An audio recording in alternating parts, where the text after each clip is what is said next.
ходе расширенной встречи, посвященной подведению итогов работы Министерства обороны за прошедший месяц, начальник Генштаба Владимир Савченко рассказал, что вооруженные силы в августе занимались по плану подготовки. В частности, были проведены тактические, тактико-специальные учения подразделений специальных войск и летно-тактические учения. Войска решали учебно-боевые задачи, в том числе и с российскими войсками, по плану совместной подготовки вооруженных сил Российской Федерации и вооруженных сил Республики Абхазия. В ходе учений войска и силы показали возросший уровень полевой и летной выучки, способность решать задачи, характерные для современных боевых действий, днем и особенно ночью. Мы достигли положительных результатов в плане повышения потенциальных возможностей вооруженных сил. Эта задача находится на особом контроле главнокомандующего вооруженными силами, президента нашей страны, правительства страны. Тем более на эти цели выделены немалые средства. И в этом плане значительно повышена техническая оснащенность вооруженных сил, повышена боевая и мобилизационная готовность. Владимир Савченко отметил, что достигнуты положительные результаты подготовок. Он также рассказал, что подготовка вооруженных сил к праздничному параду Победы ведется в плановом режиме.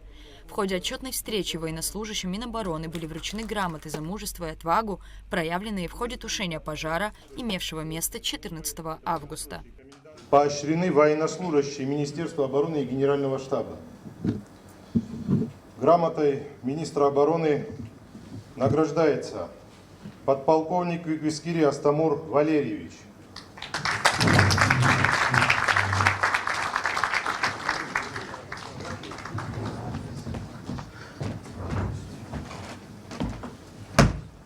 Товарищ генерал-лейтенант, подполковник Виквискири для получения. Поздравляю. Также отдельно был зачитан отчет об участии делегации Минобороны в 11-й Московской конференции по международной безопасности. Делегацию возглавил министр Владимир Ануа. В рамках конференции министр обороны провел ряд встреч с руководителями ведомств других стран. В этом году 83 зарубежные компании участвовали в выставочной экспозиции, представившие свыше 28 тысяч образцов продукции военного и двойного назначения.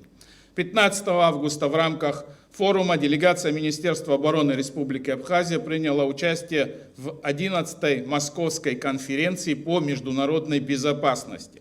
В мероприятии приняло участие свыше 800 делегатов из 76 стран мира. Дальнейшее обсуждение продолжилось без представителей СМИ. Рада Чачава, Михаил Братухин, Абхазское телевидение.